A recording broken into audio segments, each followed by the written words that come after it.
पूरा का पूरा इंडिया का रियल एस्टेट मिडिल क्लास के एक्सप्लॉयटेशन पे खड़ा है। एक चाय वाला, पान वाला, दूध वाला कोई भी अचानक से उठकर बिल्डर बन जाता है। आपके पास जब कोई एंट्री बैरियर नहीं होता है तो आप किसी भी एजम्पशन को लेकर रियल एस्टेट बिजनेस में आ जाते हैं। आज की तारीख में अफोर्डेबल हाउसिंग मजाक बनकर रह गया है। दूसरी बात, सिर्फ कैटेगरी बनकर रह गया है। दूसरी बात, बिल्डर का ग्रीड इतना बढ़ गया है, कोई डेवलपर आज 3 करोड़ से नीचे कुछ लॉन्च नहीं कर रहा। एक अनइन्फॉर्म्ड बायर से ज्यादा खराब होता है मिस इन्फॉर्म्ड बायर। एक एवरेज होम बायर को आज भी अवेयरनेस की कमी है।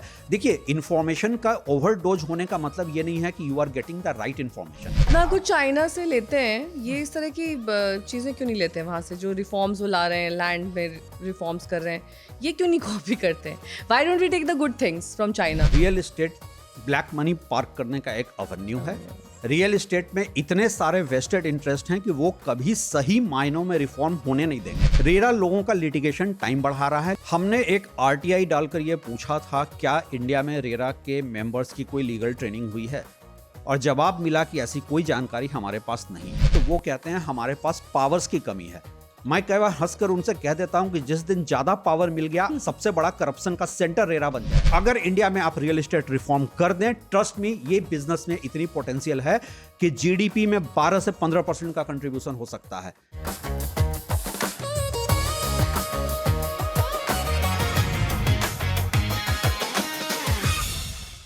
नमस्कार, हेलो, वेलकम। प्रॉपर्टी से फायदा यानी कि पीएसएफ के एक ब्रांड न्यू एपिसोड में एक बार फिर आप सभी का स्वागत है। आपके साथ हूं मैं नेहा बाथम। घर खरीदना हमारे यहाँ सिर्फ एक ट्रांजैक्शन नहीं होता है, ये दरअसल एक सपना होता है, स्टेबिलिटी का, सिक्योरिटी का और अपना कुछ एक एसेट होने का।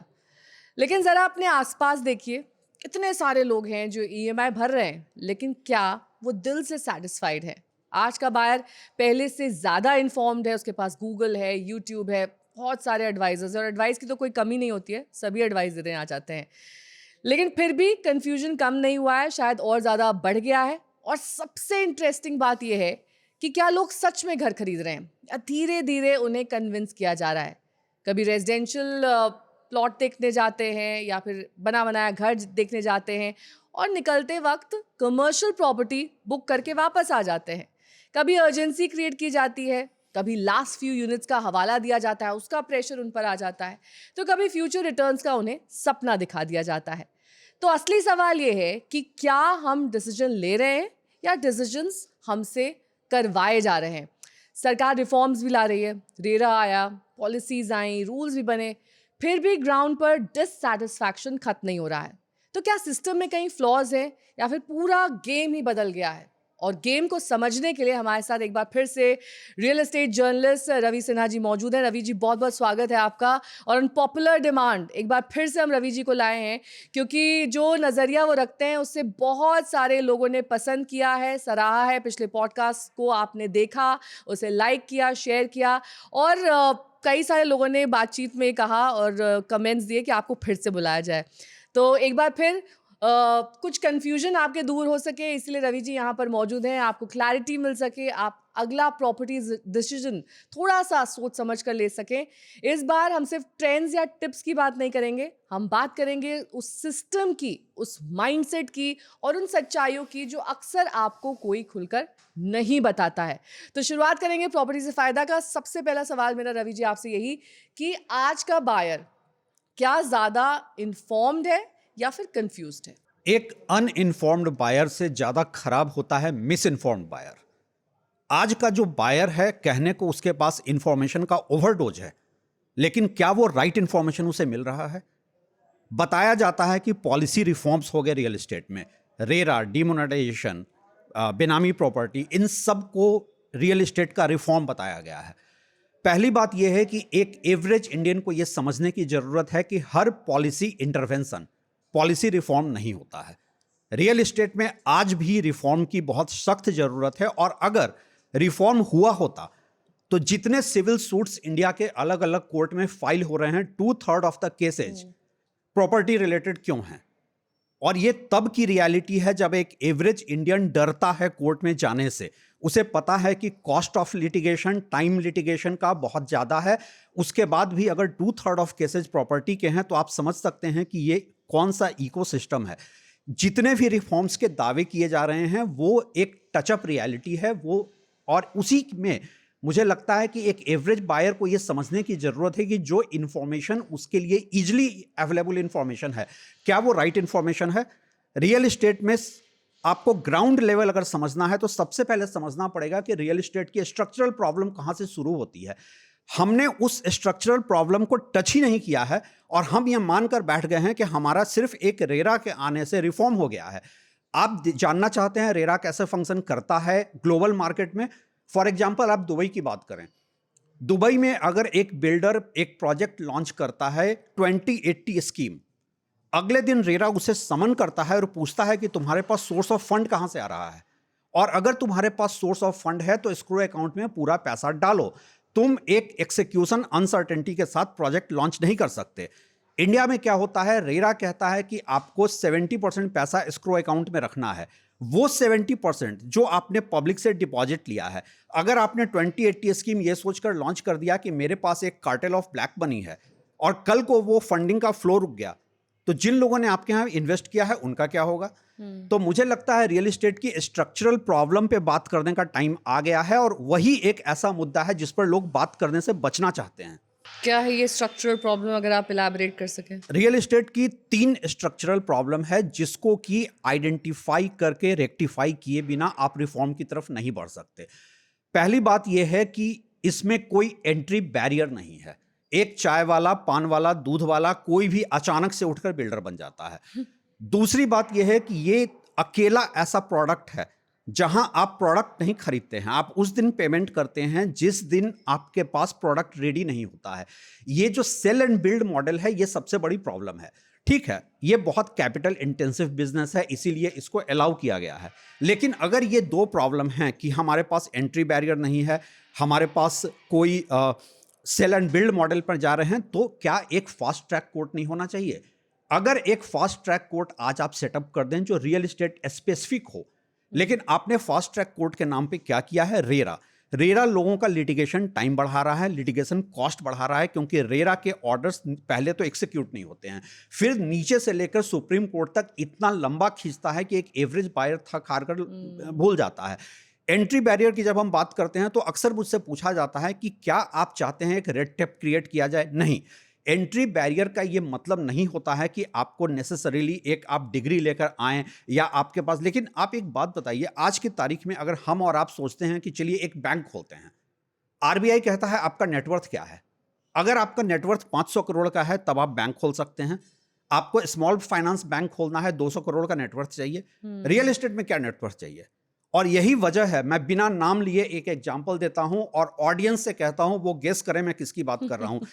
नॉर्थ इंडिया में एनसीआर में एक डेवलपर 3 कैपिटल लेटर से, जिनका नाम एक समय यहां के सबसे बड़े ब्रांड थे, वो 3 कैपिटल लेटर 3 पार्टनर थे। एक का काम था लाइसेंसिंग करना, दूसरे का काम था फाइनेंस अरेंज करना और तीसरे का काम था कंस्ट्रक्शन। तो ये रवि जी का ट्रिविया आज का, उनका ये सवाल जो आपको बताना है कि उसका क्या जवाब है। आज की तारीख में वो तीनों पार्टनर अलग हो गए, वो कंपनी एक मेस में है, क्योंकि आपके पास जब कोई एंट्री बैरियर नहीं होता है तो आप किसी भी एजम्पशन को लेकर रियल एस्टेट बिजनेस में आ जाते हैं।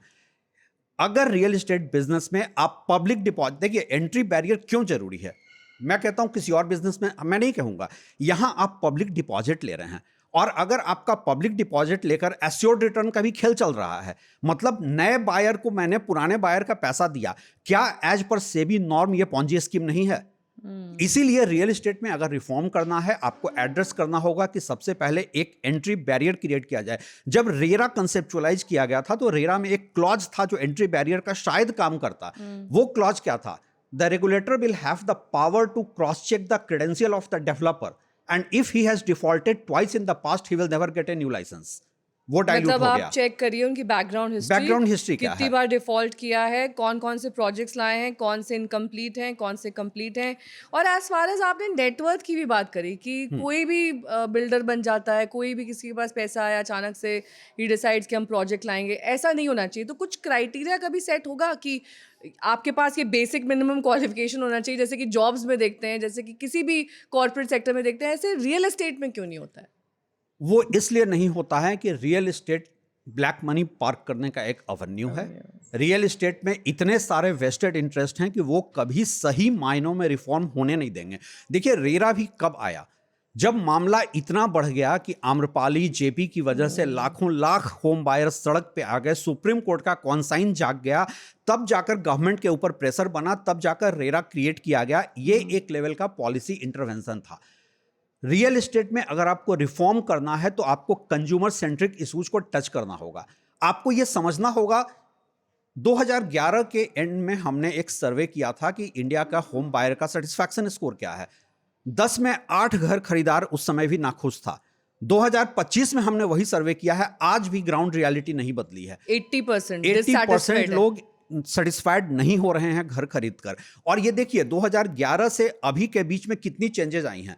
पहली बात, जहां सबसे ज्यादा कंप्लेंट्स होते थे अफोर्डेबल हाउसिंग से वो तो सरकार मतलब 2 बार आ गई, तीसरी बार पावर में आ गई। और आप ये भी देखिए कि 2011 से बीच में रियल एस्टेट मार्केट के ग्राउंड लेवल के चेंजेस, अफोर्डेबल हाउसिंग में सबसे ज्यादा इश्यूज होते हैं, अफोर्डेबल हाउसिंग बनना बंद हो गया। लग्जरी हाउसिंग में डेवलपर के पास थोड़ा मार्जिन ज्यादा होता है बायर को खुश करने का। उसके अलावा आज की तारीख में अगर आप देखें तो बायर के पास डिजिटल इंफॉर्मेशन के सोर्सेज हैं, बायर के पास आपस में एक दूसरे से कनेक्ट करने का स्कोप है। इन सब के बावजूद अगर रियल एस्टेट का सेटिस्फैक्शन स्कोर 20% से ऊपर नहीं उठ रहा है तो हमें आज कहीं ना कहीं तो एक पेन पॉइंट को देखना होगा। मुझे याद है जब ये पूरा मामला आम्रपाली का चल रहा था तो सुप्रीम कोर्ट के एक सीनियर मोस्ट एडवोकेट थे, एक दिन उन्होंने मुझे अपने चैम्बर में बुलाया। उन्होंने मुझसे कहा, रवि जी ये जो आप लोग बार बार बोलते हो इतनी प्रॉब्लम है, ये सच में है या आप लोग सेंसेशन फैलाते हो? मैंने जब उनको ग्राउंड लेवल्स की रियलिटी समझाई, तो तमाम जर्नलिस्ट पे लगता है। हाँ, तो आपको ये तो जब मैंने उनको ग्राउंड रियलिटी समझाई तो वो उनके मुंह से कम 10 बार ये वर्ड निकला, ऐसे कैसे हो सकता है, कोई ऐसे ब्लैटेंटली कैसे कर सकता है। और ये हम बात कर रहे थे उस डेवलपर की, आम्रपाली की, जो सबसे बड़ा केस स्टडी बाद में बना।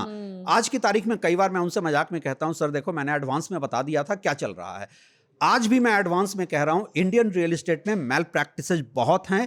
एवरेज होम बायर का बहुत ज्यादा एक्सप्लॉयटेशन हो रहा है। अनफॉर्चुनेटली रियल एस्टेट के जितने वॉइसेज आपको मार्केट में सुनने को मिल रहे हैं वो कनेक्टेड पार्टीज हैं, उनका कॉन्फ्लिक्ट ऑफ इंटरेस्ट है, और जिसका कॉन्फ्लिक्ट ऑफ इंटरेस्ट होगा वो कभी सच नहीं बोल सकता है। तो डज ही फील सॉरी कि उन्होंने आपको सेंसेशनल जर्नलिस्ट बोला?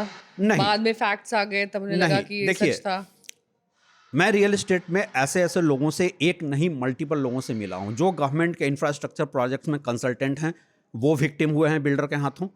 सुप्रीम कोर्ट के वो लॉयर्स जो होम बायर का केस लड़ते हैं, उनका अपना पैसा फंसा हुआ है। वो मुझसे कहते हैं अगर पब्लिक में बोल दिया तो मेरे पास तो केस आने बंद हो जाएंगे। मैं ऐसे लोगों से मिलता हूं। मीडिया की बात कर लीजिए, आम्रपाली में कम से कम मैं 100 ऐसे जर्नलिस्ट को जानता हूं जिनके पैसे फंसे पड़े हैं। प्रॉब्लम यह है, ये पूरा जो इकोसिस्टम बनाया गया है उस कार्टेल को तोड़ने के लिए आज भी कोई सिंसियर एफर्ट नहीं हो रहा है।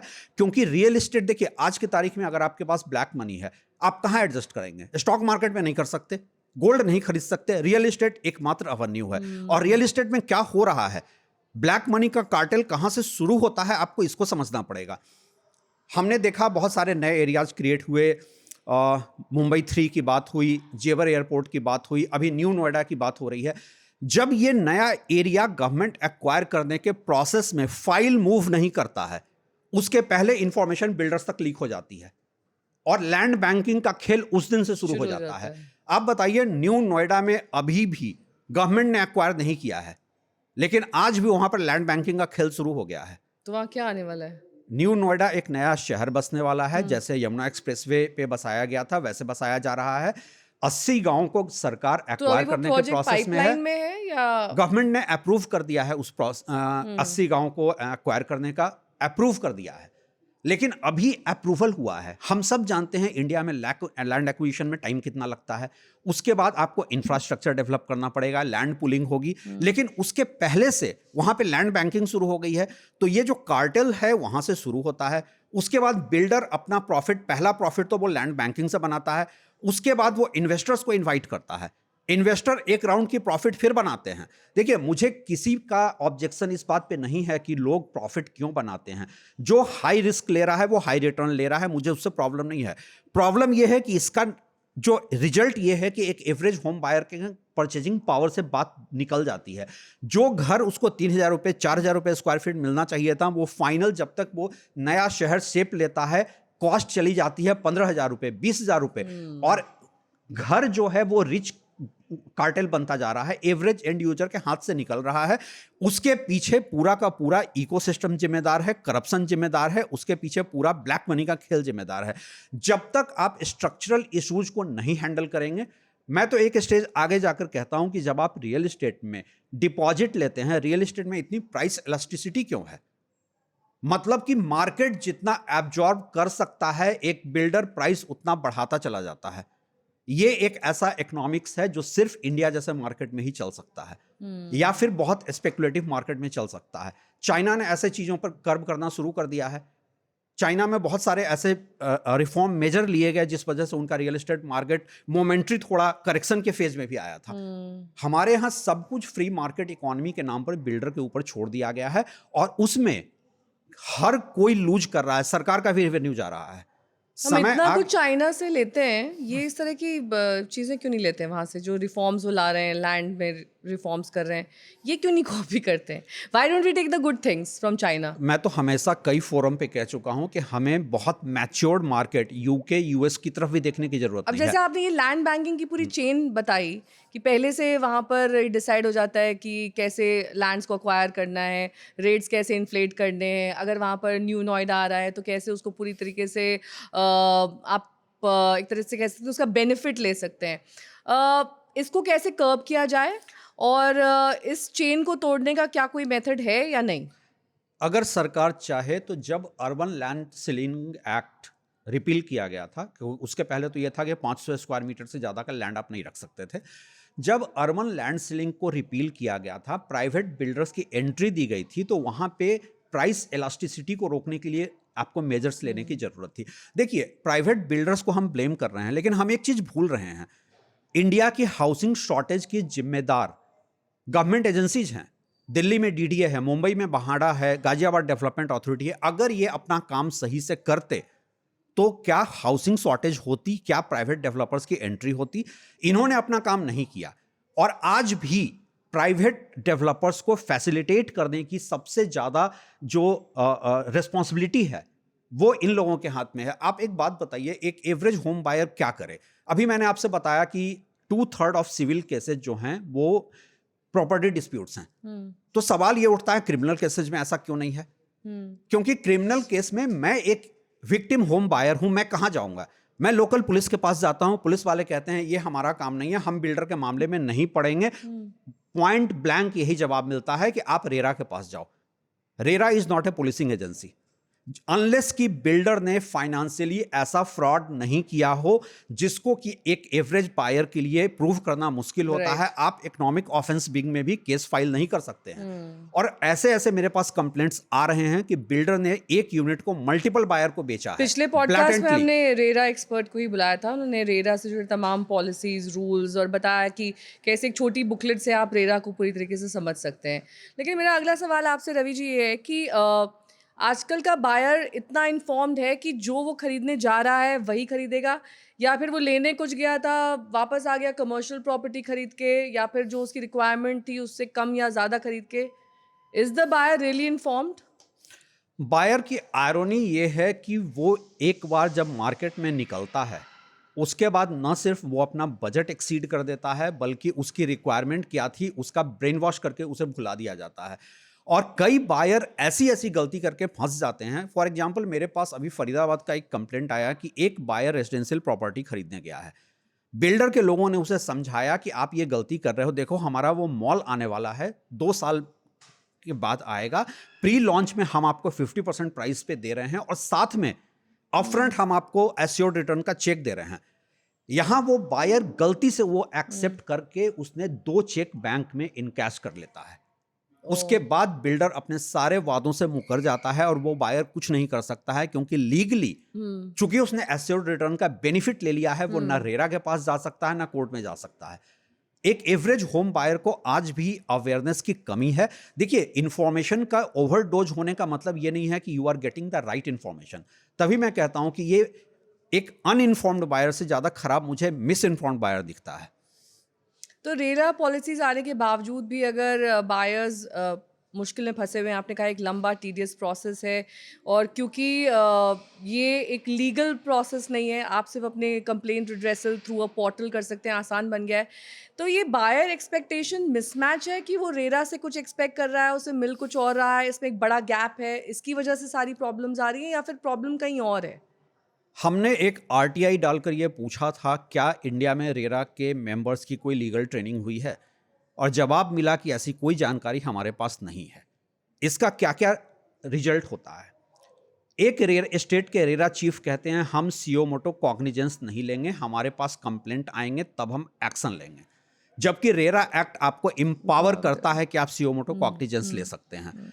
दूसरा, एक नहीं मल्टीपल मामलों में रेरा मेंबर्स ने डिले पेनाल्टी या रिफंड ये देकर बोलकर देने से मना कर दिया बायर को कि इससे प्रोजेक्ट की वायबिलिटी पे फर्क पड़ेगा। बिल्डर, मैंने एक दिन रेरा में यहां तक एक रेरा मेंबर को हियरिंग के बीच में होम बायर को डांटते हुए सुना है, बिल्डर तुम्हें पैसे भी देगा, घर भी देगा, फिर वो पूरे कैसे करेगा? जबकि रेरा एक्ट ये कहता है कि अगर एक दिन भी डिले हुआ है तो आप रिफंड क्लेम कर सकते हैं। रेरा के मेंबर्स की कोई लीगल ट्रेनिंग नहीं हुई है। ऑफ द रिकॉर्ड जब मैं रेरा के कई मेंबर्स से बात करता हूं तो वो कहते हैं हमारे पास पावर्स की कमी है। मैं कई बार हंसकर उनसे कह देता हूं कि जिस दिन ज्यादा पावर मिल गया सबसे बड़ा करप्शन का सेंटर रेरा बन जाएगा। लास्ट टाइम की पॉडकास्ट में ये पॉइंट आया था कि पावर्स की कमी है और इस पे एक लंबा डिस्कशन हमने करा था हाँ। कि क्या उनके अगर एम्पावर कर दिया जाए तो क्या काफ़ी कुछ चीज़ें बदल सकती हैं, क्योंकि वो रेरा एक्सपर्ट थी तो उन्होंने कहा कि हाँ। अब आप एक बात देखिए, रेरा के मेंबर कौन बनते हैं? एक्स ब्यूरोक्रेट बनते हैं। स्टेट गवर्नमेंट के पास उनकी गलतियों का पुराना ट्रैक रिकॉर्ड पूरा पड़ा होता है। एक ब्यूरोक्रेट पोस्ट रिटायरमेंट जानता है कि वो कितनी गलती करके बैठा है। क्या वो सिस्टम के खिलाफ जाना अफोर्ड कर सकता है? और ये मैं नहीं कह रहा हूं, मैं ऑन रिकॉर्ड कह रहा हूं कि एक स्टेट के x real estate appellate tribunal के मेंबर ने मुझे ये कहा है, मेरे पास उस चीज की रिकॉर्डिंग भी है कि एक ब्यूरोक्रेट जो गलती करके बैठा होता है। देखिए, रेरा में पूरी रेरा क्या पर्पस से डिफीट हो गया जब आपने एक्स ब्यूरोक्रेट को बिठाया। अगर आपने जुडिशियल तो बैकग्राउंड के लोग बायस से बिठाते, काम करेगा ना। एक तो बायसेस हैं उसके, हाँ, दूसरा वो हर समय बैलेंस करने की कोशिश करता है। आज भी मैं कहता हूं एक कोई भी होम बायर अगर हरास्ट है, वो हमारी बात को सुन रहा है, वो रेरा की बजाय कंज्यूमर कोर्ट में जाए। वहां कम से कम जुडिशियल बैकग्राउंड के लोग बैठे हैं, वहां पे उसको ज्यादा बैलेंस इंसाफ मिलेगा। रेरा में किसी को इंसाफ ये नहीं तो हम मिलता है। आपकी मुंह से सुन रहे हैं, क्योंकि अभी तक तो रेरा रेरा रेरा हर चीज का रिड्रेसल रेरा। पिछली बार भी मैंने उनसे यही सवाल पूछा था, विच इज बेटर रेरा या consumer court? She said RERA because she was part of RERA, तो आई अंडरस्टैंड। बट आप ये कह रहे हैं कंज्यूमर कोर्ट जाना बेटर है क्योंकि यहाँ पर भी ब्यूरोक्रेटिक माइंडसेट के साथ लोग काम करते हैं। सबसे पहले तो रेरा के लीगल ट्रेनिंग की कमी, दूसरा रेरा के इंटेंशंस पे बहुत सवाल, तीसरा अगर रेरा के मेंबर बहुत जुडिशियस भी हैं, रेरा के ऑर्डर एक्सिक्यूट नहीं होते। इलाहाबाद हाई कोर्ट ने एक नहीं कई मामलों में गौतम बुद्ध नगर के एक्स डीएम को भी तलब किया था कि आपके पास रेरा के रिकवरी सर्टिफिकेट पड़े हैं, आप उसको एक्सिक्यूट क्यों नहीं कर रहे हैं। गुड़ग्राम में एक हरियाणा बेंच के रेरा मेंबर ने खुद से एक्सिक्यूट करना चाहा तो Punjab and Haryana high court ने उस पर रोक लगा दिया कि आपके पास रिकवरी के पावर्स नहीं हैं। समस्या यह है कि रेरा के पास ना तो लीगल बैकग्राउंड है कि उनकी लिमिट्स कहां खत्म होती है, ना उनका इंटेंशन मुझे बहुत सही दिखता है, ना वो एक्सिक्यूट करा पाते हैं अपने ऑर्डर को। तो अगर एक रेरा का ऑर्डर मेरे फेवर में है जिसके बाद मुझे रियाट में, हाई कोर्ट में, सुप्रीम कोर्ट में लड़ना होगा, तो मैं सीधा जाऊंगा स्टेट कमीशन में, कंज्यूमर, फिर एनसीडीआरसी में और फिर सुप्रीम कोर्ट में। मेरे लिए वो रास्ता भी छोटा है, मेरा लिटिगेशन कॉस्ट भी कम पड़ता है। इस देश में रेरा का पूरा पर्पस डिफीट हो चुका है। पूरा पर्पस डिफीट हो गया है और उसके कई सारे कारण भी आपने गिनाए। लेकिन इस बीच में आपसे जानना चाहूँगी कि जो रेगुलेशंस आए हैं, क्या उसने मार्केट को सेफ किया है? क्या कंपटीशन में उससे और जो जिस तरह के प्लेयर्स हैं इस वक्त रियल एस्टेट मार्केट में, उनमें कमी आई है या फिर it's just the other way around? Real estate में एक बहुत बड़ा फर्क ये आया है ऑफ लेट की अफोर्डेबल हाउसिंग लॉन्च नहीं हो रही है।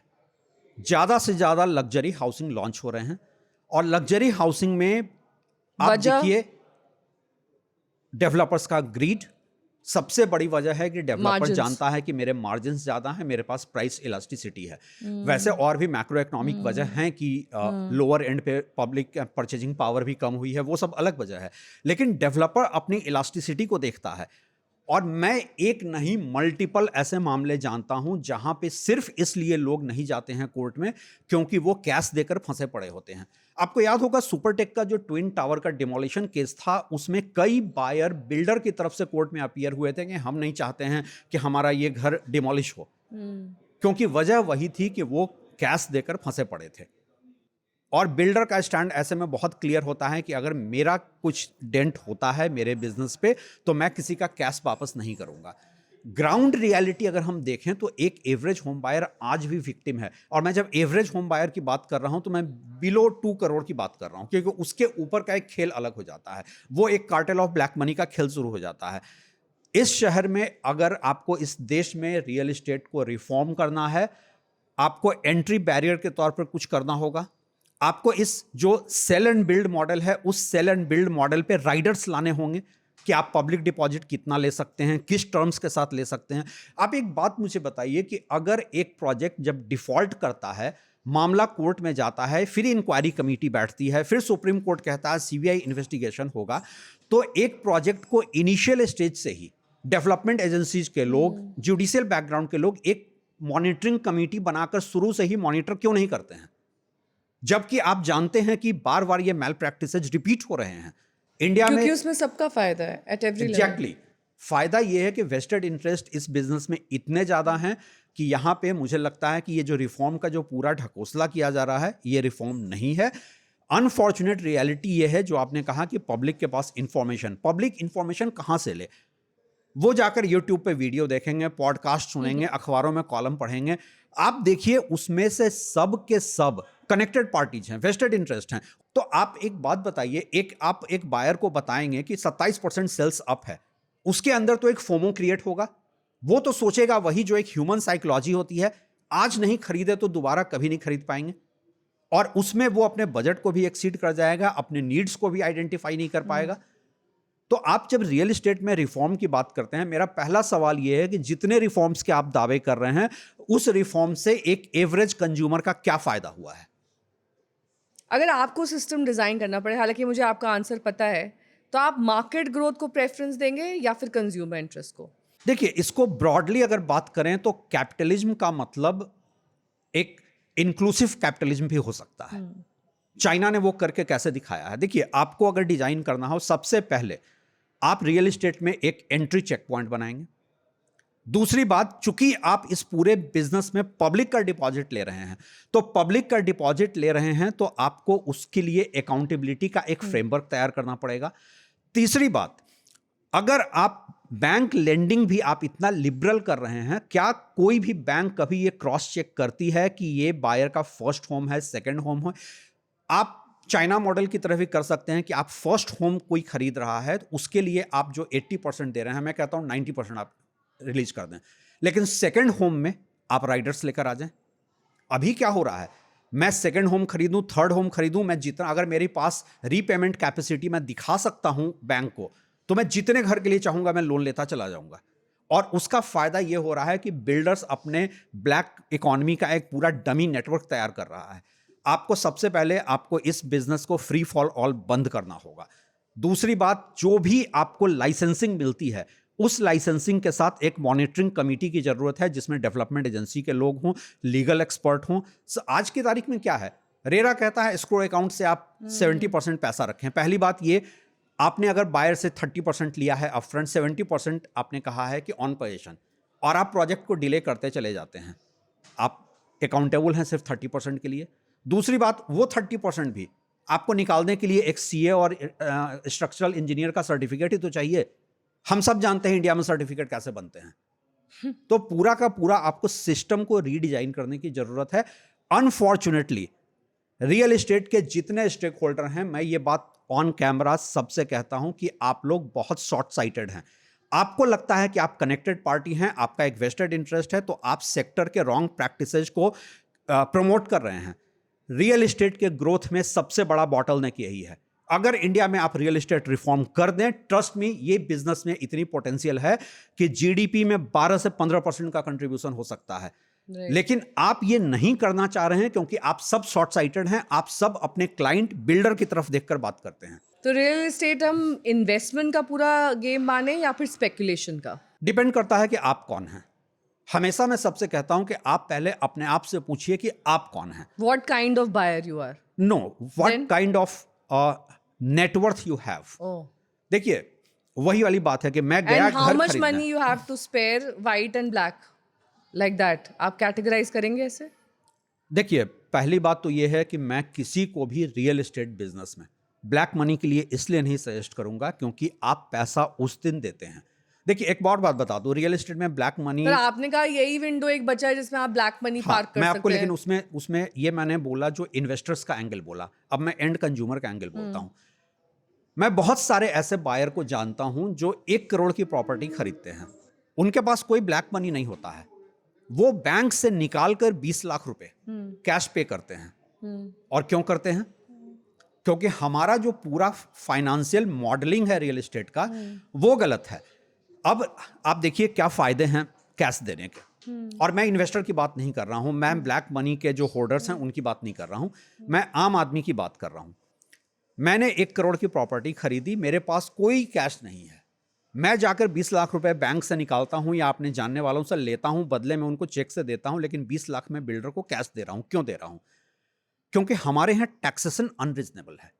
अगर मैंने 20 लाख रुपए कैश दे दिया बिल्डर को, उस 20 लाख रुपए पे आप फाइनेंशियल सिंपल मैथ्स कैलकुलेशन कर लें, मेरा 5% बच गया जीएसटी का, 7% मेरा बच गया स्टैम्प ड्यूटी का, मतलब कि 20 लाख में 2,40,000 रुपए मेरे सीधे सीधे बच रहे हैं।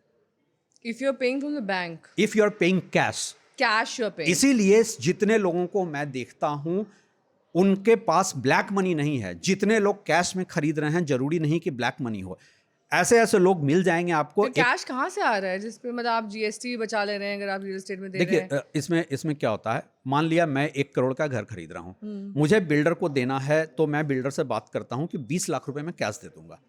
ठीक अब मेरे जानने वालों में जिनके पास भी ब्लैक मनी है, वो मुझे कैश देकर मेरे से चेक लेने को तैयार है। मैं यहां पर यह खेल क्यों खेल रहा हूं? क्योंकि टैक्सेशन जो अनरीजनेबल है कि 7% इधर स्टैम्प ड्यूटी, 5% जीएसटी, तो अगर मैंने 20 लाख रुपए कैश दिया है तो मेरे 2,40,000 रुपए का नेट प्रॉफिट आ रहा है। और यहीं पे एक एवरेज होम बायर फंसता है। मैं उन लोगों की बात ही नहीं करता हूं जो ब्लैक मनी के ऑपरेटर्स हैं, उनका खेल बहुत अलग होता है। ये तो आप सिंपल बता रहे हैं ये कि सिंपल हमारे आपके जैसे आम इंडियंस की रियलिटी है। और आम इंडियंस आज की तारीख में 1 से 1.5 करोड़ 2 करोड़ का ही घर देखते हैं, वो भी 20% कैश देना चाहते हैं। कई बिल्डर्स इस पर हंसकर कहते हैं कि वो अपना भी तो फायदा कर रहे हैं, स्टैम्प ड्यूटी बच रहा है, जीएसटी बच रहा है। इसीलिए मुझे लगता है कि ये, और सबसे बड़ी बात ये है कि अगर सपोज मैंने 1 करोड़ का घर खरीदा है, अब एक और फाइनेंशियल कैलकुलेशन आ जाता है। अगर मेरे अकाउंट में 1 करोड़ रुपए हैं, फिर भी मैं ऐसा 20 लाख कर रहा हूं, तो मैं क्यों कर रहा हूं? क्योंकि मेरे पास जो 1 करोड़ रुपए बैंक में है, मैं ऑलरेडी उस पर 30-35% टैक्स दे चुका हूं। तो मुझे लगता है कि थोड़ा सा पॉलिसी लेवल पे, अगर आप पॉलिसी रिफॉर्म की बात करते हैं, तो आपको हर लेवल को देखना होगा, आपको टैक्सेशन को भी रीजनेबल करना होगा। दूसरी बात है कि आप देखिए, रियल एस्टेट में अगर आप 1 करोड़ का घर खरीद रहे हैं तो प्रैक्टिकली आप 40 लाख रुपए, 45 लाख रुपए तो टैक्स दे रहे हैं, क्योंकि आप 7% आपको दिख रहा है आपका स्टैम्प ड्यूटी, 5% आपका दिख रहा है जीएसटी। लेकिन आप एक चीज भूल रहे हैं, डेवलपर के हर इनपुट पे जो आपने 18% चार्ज किया है, वो क्या डेवलपर अपनी जेब से दे रहा है? वो भी इनपुट कॉस्ट का पार्ट बन रहा है। और अगर मैं एक प्रॉपर्टी बेच के वही पैसा दूसरी में लगा रही हूँ, तो is it a wise decision? ये आपकी वाइज डिसीजन अनवाइज डिसीजन का सवाल ही नहीं रह गया है, ये आपकी मजबूरी का सवाल है। हाँ, क्योंकि अगर आपने कैपिटल गेन नहीं दिया, नहीं देना है मुझे। नहीं देना है, हाँ। तो आपको कहीं और इन्वेस्ट करना है। तो बहुत सारे ऐसे लोग आपको मिल जाएंगे उसको बैंक में पार्क करने से बेटर है कि मैं नेक्स्ट प्रॉपर्टी बैंक में पार्क करने के लिए आप जाएंगे, कैपिटल गेन बॉन्ड्स ले सकते हैं, जहां आपको 5-5.5% का रिटर्न मिलेगा। You suggest that? No. No. तो इसीलिए आपकी my question is this only कि why will I take this capital तो गेन? उसमें लोग क्या करते हैं, नॉर्मली एक साइकिल बन जाता है और रियल एस्टेट का पूरा बिजनेस इसी साइकिल पर चलता है। सपोज मैंने कहीं, जब नोएडा में लोग रह रहे हैं, मैंने आकर नोएडा एक्सटेंशन में 1 करोड़ की प्रॉपर्टी ले ली, आज वो 2 करोड़ की हो गई, वो मेरा इन्वेस्टमेंट था। अब मेरा बेचने पर 1 करोड़ का कैपिटल गेन टैक्स जो बन गया, वो 1 करोड़ में जाकर यमुना एक्सप्रेस वे पे इन्वेस्ट कर दूंगा। वहां पे जब वो 2 करोड़ में बेचूंगा तो मैं न्यू नोएडा में चला जाऊंगा, उसके बाद शायद मैं तो बुलंदशहर ये चला जाऊं। साइकिल चलता तो ये रहेगा। साइकिल चलता रहता है, क्योंकि ये नहीं, टैक्सेशन जो है, समटाइम्स नीड भी होती है ना, कहीं किसी का दफ्तर बदल गया, लोकेशन चेंज हो गई, वहां से नजदीक कोई घर लेना है, या फिर आपको वाइंड अप करके किसी और शहर में बसना है, तो फिर आप वहां इस शहर का पैसा उस शहर में घर खरीदने में लगाते हैं, तो इट्स कई बार मजबूरी भी है। मैं जितने लोगों It's- से मिलता हूं, नीड बेस्ड हाउसिंग परचेज के बायर मुझे 20% से ज्यादा मार्केट में कहीं नहीं दिखते हैं। तो ये कौन से बायर्स, इनको आप क्या टर्म देंगे? नीड बेस्ड बायर वो होते हैं, नहीं, नीड बेस्ड तो आपने बता दिया, हाँ। उसके अलावा रेस्ट ऑफ द सेगमेंट 80% किसका है? 80% में नंबर 1 ब्लैक मनी ऑपरेटर्स हैं, हाँ।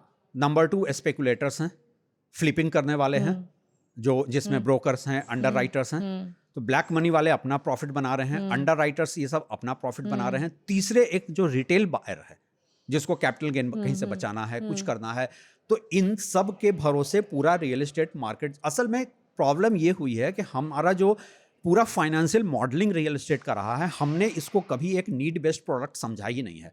हमने इसको एक असेट के तौर पर प्रोडक्ट बनाकर रख दिया मार्केट में। रियल एस्टेट इन्वेस्टमेंट प्रोडक्ट नहीं है।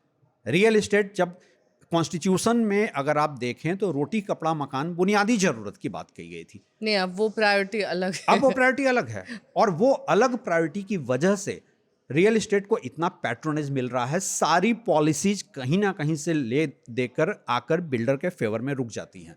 अगर आपको रियल एस्टेट को रिफॉर्म करना है तो सबसे पहले आपको अपने आप को एक कंज्यूमर के शूज में रखकर देखना पड़ेगा कि उसकी ग्राउंड लेवल रियलिटी ठीक है। क्या है।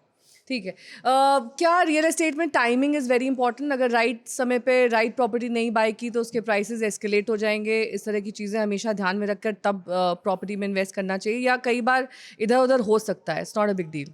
टाइमिंग द मार्केट का जो कॉन्सेप्ट है, उसमें वर्ल्ड ओवर इन्वेस्टर बर्बाद हुए हैं। कोई भी इस दुनिया में ये कभी भी कैलकुलेट नहीं कर सकता है कि आने वाले अगले 10 सालों में कौन सा मार्केट कितना अच्छा ग्रो करेगा, कैसा शेप लेगा। ये टाइमिंग द मार्केट ने स्टॉक मार्केट में भी लोगों को वर्ल्ड ओवर बर्बाद किया है, रियल एस्टेट में भी बर्बाद किया है, खासकर इमर्जिंग इकोनॉमीज में। मैच्योर्ड मार्केट की कहानी अलग है, यूके यूएस में हाउस फ्लिपिंग एक अपने आप में बिजनेस मॉडल है। लेकिन आप डेवलपिंग इकोनॉमीज में अगर देखें कि नए लोकेशंस आ रहे हैं, ये सोचकर मैंने ले लिया कि अगले 10 साल में मैं वहां से एग्जिट ले लूंगा। आप मुझे एक बात बताएं, जितने लोगों ने यमुना एक्सप्रेसवे पे 1 करोड़ की प्रॉपर्टी खरीदकर एक नॉशनल एप्रिसिएशन 2 करोड़ 2.5 करोड़ पर बैठे हैं, क्या वो बेचकर एग्जिट कर सकते हैं? एक नहीं, मल्टीपल एग्जाम्पल है मेरे पास कि लोग मार्केट में वो प्राइस नोशनल एप्रिसिएशन हो चुका है 1 करोड़ से 2.5 करोड़। वो विशियस सर्कल है ना, विशेष सर्किल है। लोग सोचते हैं 2.5 करोड़ से भी और ऊपर जाएगा, तो अगर हम निकल के एग्जिट कर गए बाद में अफसोस नहीं, होगा। वो तो एक माइंडसेट है। मैं कहता हूं मुझे अर्जेंट पैसे की जरूरत है, क्या मैं 2.5 करोड़ में वो जो नोशनल मार्केट वैल्यू है उस पे मैं रीसेल कर सकता हूं, जबकि बगल में 2.5 करोड़ में बिल्डर बेच रहा है और उसके पास पूरा एक सेल्स का नेटवर्क बना हुआ है। दूसरा, रियल एस्टेट कभी भी पार्ट सेल नहीं होता है। ऐसा नहीं हो सकता है कि मेरे पास 2 करोड़ की प्रॉपर्टी है, मुझे 50 लाख रुपए चाहिए तो मैं एक बाथरूम बेच देता हूं या एक बेडरूम बेच देता हूं। ये आपको पूरा बेचना पड़ेगा। तो ये जो टाइमिंग द मार्केट वाले बायर होते हैं कि मैं सही टाइम पे एंटर करूंगा और सही टाइम पे एग्जिट कर लूंगा। आज नोएडा में, अगेन बिना कोई नाम लिए, साउथ के जो बैंगलोर के बड़े बड़े डेवलपर्स ने आके यहाँ के प्राइस को एक नए लेवल पर पहुंचा दिया। जो मार्केट में 12,000 रुपये 10,000 रुपये पर सेल हो रहा था, 18,000 20,000 पे बेचा है। आज वो उसी में फंसे पड़े हैं, क्योंकि सारे इन्वेस्टर्स ने ये सोचकर उनकी इन्वेंट्री बल्क में उठा ली थी कि ये बैंगलोर का इतना बड़ा नाम है, ये तो हम 25,000 में बेचेंगे। उसमें से जो ऑर्गेनाइज्ड कार्टेल वाले इन्वेस्टर्स भी हैं वो भी स्टॉकअप हैं, और वो बिल्डर भी स्टॉकअप है, क्योंकि वो बिल्डर को कह रहे हैं कि हमने आपके ब्रांड प्रॉमिस पर ये लिया था, लेकिन हम क्या करें, हमारे पास बायर नहीं आ रहा है तो हम अगला इंस्टॉलमेंट आपको नहीं देंगे।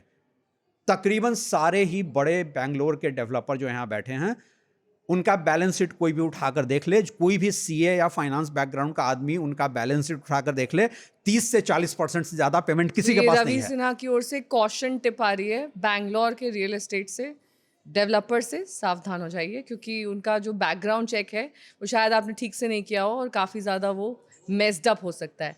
एस्क्रो अकाउंट क्रिएट करना कहाँ तक कुशनिंग प्रोवाइड करता है, या फिर ये एक इल्यूजन है जिससे आपको लगता है कि आप काफ़ी हद तक प्रोटेक्टेड हैं? एस्क्रो अकाउंट इंडिया का जो रियल एस्टेट मॉडल है उसमें सक्सेसफुल हो ही नहीं सकता है, क्योंकि पहली बात यह है कि एस्क्रो अकाउंट में जो बायर से आप पैसे ले रहे हैं सिर्फ वही पैसे की अकाउंटेबिलिटी है। दूसरी बात, एस्क्रो अकाउंट को रेरा भी मॉनिटर नहीं करता है अनलेस कि रेरा के पास कोई कंप्लेंट जाए। कंप्लेंट भी चला जाता है तो आपको अल्टीमेटली स्ट्रक्चरल इंजीनियर और सीए का सर्टिफिकेट दिखाकर आप उसमें से बहुत आसानी से एस्केप रूट ले लेते हैं।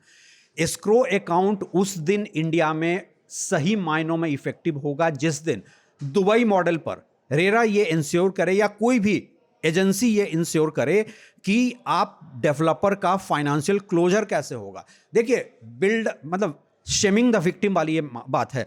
हम एक एवरेज होम बायर से कहते हैं तुमने अपना ड्यू डिलिजेंस क्यों नहीं किया था। मैं पूछता हूं, एक buyer, home buyer, average home buyer due diligence के नाम पर क्या करेगा?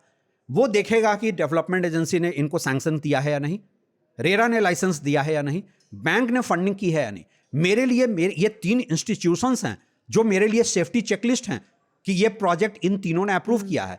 लेकिन इसके बाद भी प्रोजेक्ट डिफॉल्ट हो रहे हैं और तीनों एजेंसीज अपने हाथ खड़े कर रही है। आज तो सुप्रीम कोर्ट भी पूछ रहा है, सुप्रीम कोर्ट ने सीबीआई इन्वेस्टिगेशन ऑर्डर किया हुआ है कि बिल्डर, बैंक, ब्यूरोक्रेट का नेक्सस एक्सपोज किया जाए। और सच तो यह है कि अगर पिछली हियरिंग को आप देखें, सुप्रीम कोर्ट नाराज हो रहा है कि ये इन्वेस्टिगेशन इतना स्लो क्यों चल रहा है।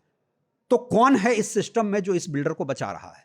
उस सवाल को आप एड्रेस कर सकते हैं जो सुप्रीम कोर्ट का ऑब्जर्वेशन था, आखिरकार वो कैसे सॉल्व होगा? इतनी बड़ी बात सुप्रीम कोर्ट ने कही, अब वो कहीं ना कहीं एक ब्रॉड नैरेटिव है यहाँ पर जिसको कई लोग अलग अलग तरीके से इंटरप्रेट कर सकते हैं, लेकिन आपके हिसाब से देखिए, क्या है सोल्यूशन? मैं कोई सुप्रीम कोर्ट का कंटेम्प्ट ऑफ कोर्ट नहीं करना चाहता हूं, लेकिन एक बात मैं फिर भी कहूंगा, कई मामलों में सुप्रीम कोर्ट के ऑब्जर्वेशंस बहुत ही क्रिटिकल, बहुत ही शार्प होते हैं। जजमेंट की कॉपी का वो पार्ट नहीं बनता है।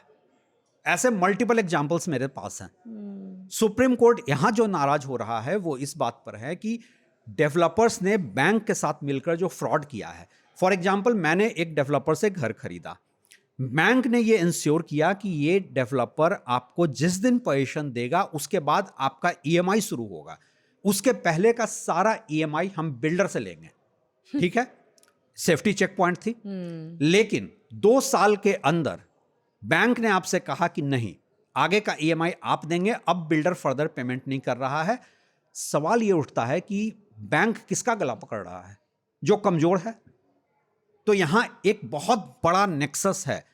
ये वैसा ही नेक्सस है जैसा कि एक समय बिल्डर्स ने बार्टर डील शुरू कर दिया था अलग अलग लोगों के साथ, इंक्लूडिंग मीडिया। बार्टर डील्स में यही खेल हुआ था जिसमें कई लोग बर्बाद हुए थे। अगर सुप्रीम कोर्ट इन्वेस्टिगेशन, जो सीबीआई इन्वेस्टिगेशन की बात हो रही है, अगर ये सही लॉजिकल कंक्लूजन तक पहुंच जाए, बिल्डर, बैंक, ब्यूरोक्रेट, पूरा का पूरा नेक्सस एक्सपोज हो जाएगा। लेकिन होता क्या है कि मीडिया में हेडलाइन बनने के बाद कोई फॉलो अप नहीं होता है। आप याद कीजिए, जब ट्विन टावर का डिमोलिशन हुआ था, क्या सुप्रीम कोर्ट ने यह नहीं कहा था कि नोएडा अथॉरिटी के कौन से ऑफिशियल अकाउंटेबल हैं उनको भी अकाउंटेबल बनाया जाए? उस बारे में आज तक किसी ने कुछ सुना है? हम इस सिस्टम में, हमारी ना पब्लिक मेमोरी बहुत शॉर्ट है, हम थोड़े दिन बाद भूल जाते हैं। यहां भी शायद यही होगा, सुप्रीम कोर्ट 4 बार नाराज होगा। भूल नहीं जाते हैं एक्चुअली, उसमें यू फील हेल्पलेस। अगर सच बात बताएं तो आपने देखा उसको कितना मीडिया में दिखाया भी गया, उसके बारे में कई सवाल जो आप अभी उठा रहे हैं उस टाइम भी उठाए गए। थोड़े टाइम बाद वो फेड आउट भी हो जाता है और गिव अप भी कर देते हैं लोग कि कुछ तो होना नहीं है। गिव अप ही करते हैं। आप एक बात बताइए, सुप्रीम कोर्ट ने एक बार नहीं, कम से कम 4 बार ये कहा है कि एक मॉडल बिल्डर बायर एग्रीमेंट की जरूरत है। आज की तारीख में ग्राउंड लेवल पे क्या हो रहा है? आप एक घर खरीदने जाते हैं, आपसे कहा जाता है कि आप 10% अमाउंट देंगे तब जाकर बिल्डर बायर एग्रीमेंट की कॉपी बनकर आपके पास आएगी। हमें बुकिंग अमाउंट लेकर इंश्योर करना है कि आप सीरियस बायर हैं, राइट? अब मैंने 1 करोड़ के घर में 10 लाख रुपए तो दे दिया बिल्डर को, उसके बाद मेरे पास बिल्डर बायर एग्रीमेंट की कॉपी आती है। चूंकि मॉडल बिल्डर बायर एग्रीमेंट नहीं है तो हर बिल्डर अपने अनुसार फ्रेम कर रहा है। उसमें एक बात लिखी होती है, अगर आपने बिना किसी जस्टिफिकेशन के बुकिंग कैंसिल की तो बिल्डर आपका 10% पैसा फोरफिट करेगा, और वो 10% जो बुकिंग अमाउंट का 10% नहीं, पूरे सेल्स कंसिडरेशन का होगा। मतलब कि मैंने 1 करोड़ रुपया दे दिया है, अनफेयर है। ये 1 करोड़ में से मैंने जो 10 लाख दिया है, अगर बिल्डर बायर एग्रीमेंट मुझे नहीं पसंद है तो मेरे पूरे 10 लाख रुपए गए। क्या सुप्रीम कोर्ट का ये जो बार बार ऑब्जर्वेशन है कि मॉडल बिल्डर बायर एग्रीमेंट बनना चाहिए, क्या ये जो हम रिफॉर्म की बात कर रहे हैं ये रियल एस्टेट रिफॉर्म का पार्ट नहीं होना चाहिए?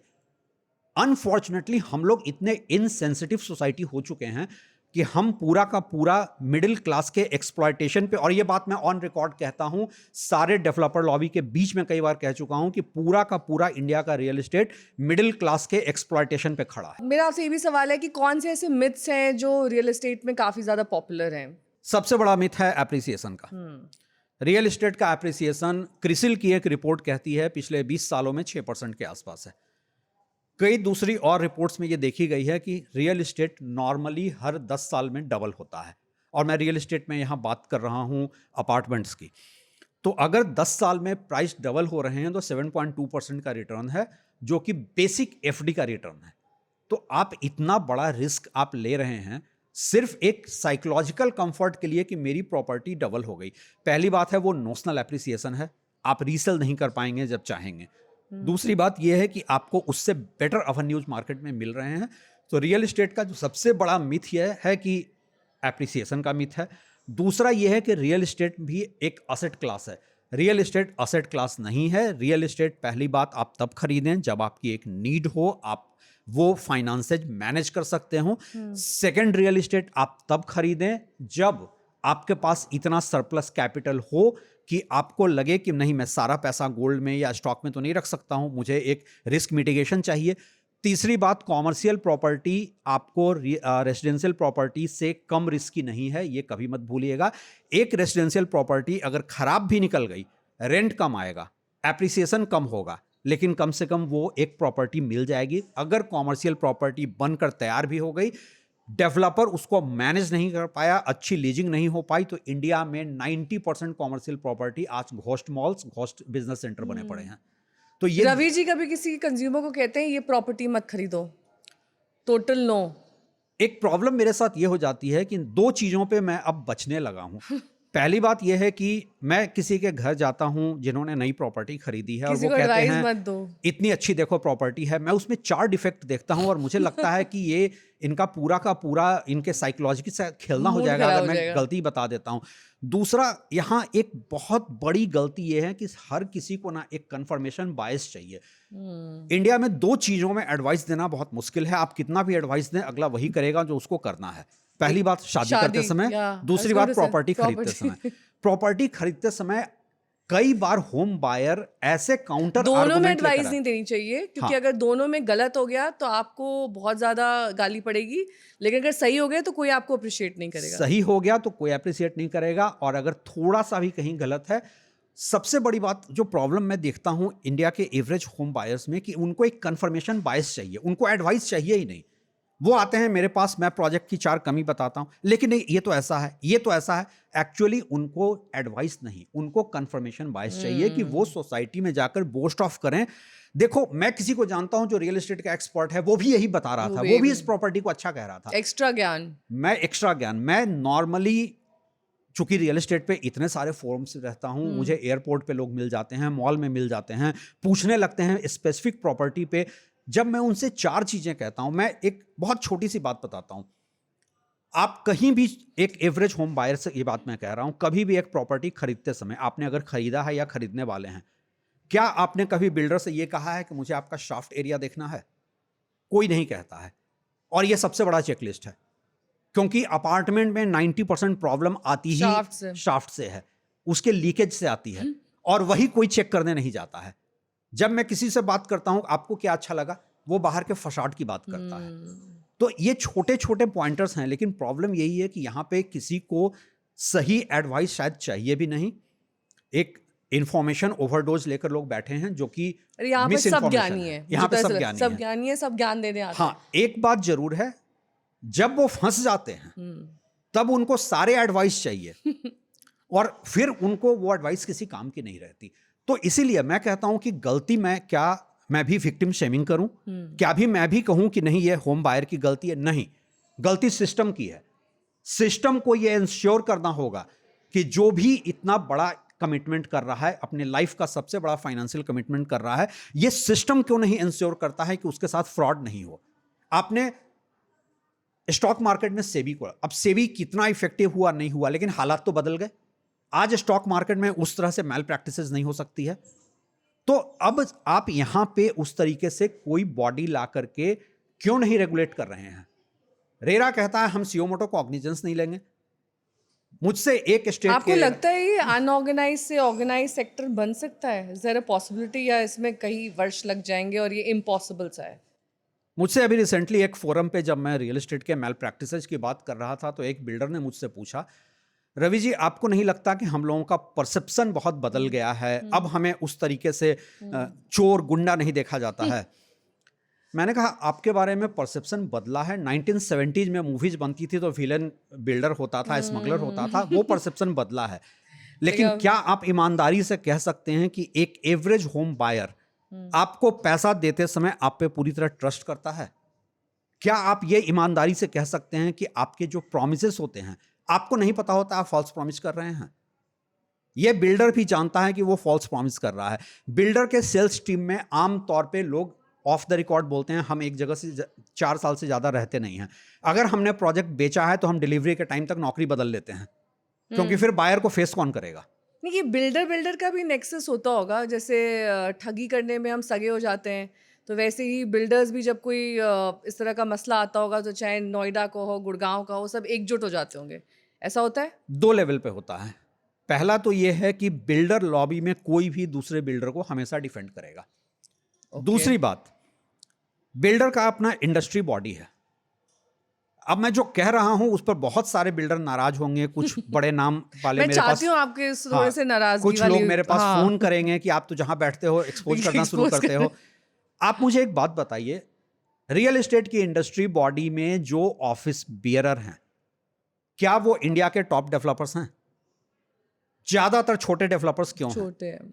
बड़े डेवलपर्स इंडस्ट्री बॉडी के रिप्रेजेंटेटिव क्यों नहीं बनते हैं? ऑफ द रिकॉर्ड वो कहते हैं कि हम बनकर करें क्या? नहीं, ये अगर हम रीजन नहीं है। नहीं करेंगे कुछ तो हमारा ब्रांड डेंट होगा, अगर कुछ करेंगे तो हमारी अपनी कम्युनिटी हमारे खिलाफ खड़ी हो जाएगी। ये कितनी आयरोनिकल बात है कि इंडिया के अगर हम टॉप 20 डेवलपर्स को लें, उसमें शायद एक नाम मुझे मिलेगा जो बड़ा ब्रांड है, बाकी सब ऐसे छोटे छोटे जिसको मैं कहूंगा छुटभैये डेवलपर्स हैं, वो इंडस्ट्री बॉडी के ऑफिस बियरर बनकर बैठे हैं और उनके सोशल मीडिया पे ऐसा बोस्ट ऑफ किया जाता है। ये अलग बात है कि वो 2 प्रोजेक्ट 3 प्रोजेक्ट से ज्यादा उन्होंने किया नहीं है। उस 2-3 प्रोजेक्ट्स में 90% बायर उनके खिलाफ खड़े हैं। उनके प्रोजेक्ट्स में हर दिन प्रोटेस्ट हो रहा होता है। अफोर्डेबल हाउसिंग, हम अक्सर इस टर्म को इस्तेमाल करते हैं, क्या ये वाकई एग्जिस्टिंग है या फिर इसे सिर्फ एक कैटेगरी का नाम देकर छोड़ दिया गया है? 2 लेवल पर प्रॉब्लम हुई है। पहली तो हमारे पॉलिसी लेवल पर प्रॉब्लम है। अफोर्डेबल हाउसिंग प्रोवाइड कराना गवर्नमेंट एजेंसी का काम था, वो फेल कर गए। प्राइवेट बिल्डर के हाथों में उन्होंने, अगर डेवलपर को अफोर्डेबल हाउसिंग का बेनिफिट लेना है या होम बायर को बेनिफिट लेना है, होम बायर का बेनिफिट यह है कि उसमें जीएसटी 1% है। दोनों हालत में अफोर्डेबल हाउसिंग की परिभाषा है 45 लाख से कम का घर। कोई मुझे बताए इंडिया के किसी मेट्रो सिटीज को छोड़ दें, किसी टॉप टीयर शहर में, वृंदावन में आप जाकर 45 लाख का घर ढूंढ कर दिखाएं। आज की तारीख में अफोर्डेबल हाउसिंग मजाक बनकर रह गया है। दूसरी बात, सिर्फ कैटेगरी बनकर रह गया। कैटेगरी बनकर रह गया है। दूसरी बात, बिल्डर का ग्रीड इतना बढ़ गया है, कोई डेवलपर आज 3 करोड़ से नीचे कुछ लॉन्च नहीं कर रहा है। प्लस अफोर्डेबल इज व्हाट, ये तो एक बहुत वेग टर्म हो गया ना। What is affordable for me might not be affordable for you. किस कैटेगरी ब्रैकेट में प्राइसिंग के आप इसको अफोर्डेबल मानेंगे? देखिए, सरकारी डिफिनेशन को भी आप छोड़ दीजिए, आप देश की ग्लोबली एवरेज क्या है, ग्लोबली किस घर को अफोर्डेबल माना जाता है? जो घर आपके ग्रॉस इनकम के 5 साल के बराबर का हो। इंडिया का एवरेज अगर हम ग्रॉस इनकम देखें तकरीबन $2800 है, मतलब 2.5 लाख रुपए। तो 5 साल छोड़ दीजिए, आप 20 साल के ग्रॉस इनकम से भी घर नहीं खरीद सकते हैं। एक कैलकुलेशन अभी हम लोगों ने निकाला था कि अगर आप इंडियन डेमोग्राफी में टॉप 5% सबसे अमीर लोगों में हैं और आप लोन के बिना घर खरीदना चाहते हैं, आपका अर्निंग वाइज इंडिया के टॉप 5% सबसे अमीर हैं। इंडिया का जो ग्रॉस डोमेस्टिक रेट है उसको निकालते हैं कि आप कितने पैसे उसमें बचा सकते हैं, और उस कैलकुलेशन से आप यकीन करें, कोई विश्वास नहीं करेगा कि मुंबई में 1100 स्क्वायर फीट का घर खरीदने के लिए कितने साल की कमाई चाहिए। 109 साल। गुड़गांव में आपको 1100 स्क्वायर फीट का घर खरीदने के लिए 65 साल की कमाई चाहिए। नोएडा में 50 साल से ज़्यादा की कमाई चाहिए। तो हम अफोर्डेबल की जब बात करते हैं तो हमें यह देखना पड़ेगा कि इंडिया का पर कैपिटा इनकम क्या है, क्या वो पर कैपिटा इनकम के ग्रॉस इनकम का 5 टाइम्स से वो घर खरीद सकता है। तो इंडिया में अफोर्डेबल हाउसिंग तो एक जोक बनकर रह गया है। रवि जी, अब कुछ कंज्यूमर्स के सवाल ले लेते हैं, यानी कि कुछ ऐसे लोग जो आपसे पूछना चाहते हैं। सचिन गुप्ता कानपुर से ये पूछते हैं कि क्या लॉन्ग टर्म में रियल एस्टेट के प्राइसेस बढ़ते हैं या फिर इसमें कई बार बदलाव भी आते हैं according to conditions? Real estate में इन्वेस्टमेंट अगर आप इन्वेस्टमेंट के बेसिस पे कर रहे हैं तो आप एक रिस्की जोन में जा रहे हैं। रियल एस्टेट आरओआई के लिए नहीं लें, और अगर आपको पैसा पार्क करना है तो बहुत केयरफुल रहें कि आप कौन से लोकेशन में जा रहे हैं। प्रेफरेबली आप एक कॉमर्शियल प्रॉपर्टी में जाएं। आप रियल एस्टेट को सबसे पहले एंड प्रोडक्ट समझें। दूसरी बात, इन्वेस्टमेंट उस दिन देखें जिस दिन आपका कॉर्पस इतना बड़ा हो कि आपको रिस्क मिटिगेशन के लिए 30% 40% एलोकेट करना हो। ये सोचकर कि मैं लीवरेज कर लूंगा, ये सबसे बड़ा मिथ है कि दूसरे इन्वेस्टमेंट में अपने पास से पैसे देने होते हैं। यहां मैं बैंक से बोरो कर रहा हूं तो मैं लीवरेज कर रहा हूं। ये जो लीवरेज और लायबिलिटी के बीच में बहुत थिन लाइन होती है। लीवरेज कब लायबिलिटी में बदल जाएगा आपको समझ में नहीं आएगा, इसीलिए बहुत केयरफुल रहें इन्वेस्टमेंट। इसी से जुड़ा हुआ दूसरा सवाल भी है। योगेश नोएडा से पूछ रहे हैं कि क्या सेकंड प्रॉपर्टी में इन्वेस्ट करना एक वाइज डिसीजन है? बिल्कुल नहीं। हाउस एज एन असेट आपके लिए एक प्रोडक्ट होना चाहिए। और अगर आपको लगता है, आप जेन्युइनली ऐसा मानते हैं कि रियल एस्टेट की ग्रोथ स्टोरी होगी, तो रियल एस्टेट के पार्टिसिपेंट आप बन सकते हैं बिना सेकंड प्रॉपर्टी खरीदे। आप रियल एस्टेट इन्वेस्टमेंट ट्रस्ट वगैरह में पैसा डाल सकते हैं, वहां आपको बेटर रिटर्न मिल सकता है। लिक्विडिटी हाई होती है, आप जब चाहें बेच सकते हैं। अगर आपको 8% 9% के आसपास का भी रिटर्न मिल रहा है, लिक्विडिटी हाई है, लोकेशन रिस्क नहीं है, बिल्डर के डिफॉल्ट का रिस्क नहीं है, तो मैं किसी को भी फिजिकल रियल एस्टेट खरीदने की सलाह नहीं देता हूं। बहुत ज्यादा कैपिटल आपके पास है और आप थर्ड जनरेशन के लिए कुछ सोच रहे हैं, तब आप लैंड पार्सल देख सकते हैं, लेकिन अपार्टमेंट बिल्कुल नहीं। कई बार इस पूरे प्रोसेस में, बाइंग और सेलिंग में, कंज्यूमर कई सारी चीज़ें इग्नोर कर देता है। क्या है वो चीज़ें और इसे कैसे इम्प्रोवाइज किया जा सकता है? बहुत छोटी छोटी चीज़ें, अगर टिप्स आप बता सकें कि आप अगर घर खरीदने जा रहे हैं तो ये इग्नोर मत करिए, ये इग्नोर मत करिए, दिस इज़ हज़ार्डस। देखिए, बहुत सारी चीज़ें तो ऐसी हैं जो बायर चाह कर भी कुछ नहीं कर सकता है, क्योंकि हम बिल्डर के एक प्रॉमिस पे पेमेंट कर रहे हैं। और सबसे बड़ी बात है कि मैं एक ड्यू डिलिजेंस के नाम पर सारे अप्रूवल्स ही तो देख सकता हूं, फ्यूचर डिफॉल्ट नहीं होंगे वो कैसे देख सकता हूं। लेकिन एक बहुत इंपॉर्टेंट चेकलिस्ट है जो एवरेज होम बायर को, मैं जो भी मेरे पास आता है उसे समझाता हूं। किसी भी बिल्डर को पैसा देने के पहले आप एक लॉयर हायर करें और बिल्डर का पास्ट लिटिगेशन स्कोर जरूर देखें। वो डिफाइन करता है कि बिल्डर अपने प्रीवियस कस्टमर के साथ कैसा था। और ये नहीं है कि आपका लिटिगेशन स्कोर पूरी तरह से आपको एक्सपोज कर देगा, क्योंकि इंडिया में एवरेज होम बायर बिल्डर को हेड ऑन नहीं लेना चाहता है लीगली। उसके बाद भी अगर कोई बिल्डर के खिलाफ कोर्ट में जाता है तो सोचिए वो कितना मजबूर होकर जाता है। इसीलिए हर होम बायर से मैं कहता हूं कि आपको बिल्डर का एक लिटिगेशन स्कोर जरूर देखना चाहिए। लिटिगेशन स्कोर देखें, ये एक एक्चुअली चीज़ है जो आपको प्रोटेक्ट कर सकती है। और ये पब्लिक डोमेन में नहीं होता है, ये कोई लॉयर ही आपको पूरी तरह से इन्वेस्टिगेट करके बता पाएगा। तो ये एक ऐसा ये है, एडिशनल कॉस्ट आपने बता दी, लॉयर एडिशनल हायर कॉस्ट करिए। है। हाँ, आप 25-50, अगर 1 करोड़ की प्रॉपर्टी इन्वेस्ट कर रहे हैं, आप 25-50 हज़ार रुपए और खर्च कीजिए। दूसरा एक चेकलिस्ट है, आप उस बिल्डर के पुराने प्रोजेक्ट्स में जाकर वहां के बायर से मिलिए जरूर। ये इजी है। कभी भी आप उनके ऑनलाइन रिव्यू पे मत जाइए। आज की तारीख में हर बिल्डर ने एक ऐसा डिजिटल एजेंसी नेटवर्क खड़ा कर रखा है कि अगर 50 जेन्युइन उसके ग्रीवांसेज गूगल रिव्यू में आ रहे हैं तो उसकी एजेंसी 500 पॉजिटिव ग्रीवांसेज डाल देती। तो इसलिए आपको कभी भी, जो आपने कहा ना इंफॉर्मेशन बहुत है, ये इंफॉर्मेशन जो है मिस इन्फॉर्मेशन है। चलिए रवि जी, बहुत बहुत शुक्रिया हमारे साथ पीएसएफ के इस एपिसोड में शामिल होने की, क्योंकि बहुत आसान और सरल शब्दों में आप समझा देते हैं कि आखिरकार असली समस्या कहाँ पर है और कैसे कंज्यूमर्स जो हैं उनके फ़ायदे की बात करते हैं आप, क्योंकि आपका व्यू काफ़ी ज़्यादा न्यूट्रलाइज रहता है, मैंने देखा है। बहुत बहुत शुक्रिया। तो आज की बातचीत से एक बात तो साफ हो गई है कि रियल एस्टेट सिर्फ प्रॉपर्टी का मामला नहीं है, ये टाइमिंग, अंडरस्टैंडिंग और डिसीजन मेकिंग का एक बहुत बड़ा खेल है। या इन्फॉर्मेशन तो सबके पास है लेकिन सही इंटरप्रिटेशन बहुत कम लोगों के पास है। शायद इसीलिए जो लोग सिस्टम को समझ लेते हैं वो फ़ायदा उठा लेते हैं और जो नहीं समझ पाते हैं वो सिस्टम का हिस्सा बन जाते हैं। इसलिए घर खरीदना गलत नहीं है, इन्वेस्टमेंट करना भी गलत नहीं है। गलत सिर्फ एक चीज़ है, बिना सोचे समझे, बिना किसी से सवाल किए और बिना किसी की सलाह लिए फैसला लेना। तो अगर आप इस एपिसोड के बाद अपना सवाल पूछते हैं, एक डॉक्यूमेंट ज़्यादा पढ़ लेते हैं या एक डिसीजन लेने से पहले थोड़ा रुक जाते हैं, थोड़ा सा वक्त लेते हैं, तो शायद यही आपके लिए सबसे बड़ा फायदा है। तो अगर आपके मन में भी प्रॉपर्टी या इन्वेस्टमेंट से जुड़ा कोई सवाल है तो आप हमें radio@aajtak.com पर भेज दीजिए। मिलते हैं अगले एपिसोड में एक नए टॉपिक के साथ। तब तक देखते रहिए प्रॉपर्टी से फायदा, जहां होगी आपके फायदे की बात।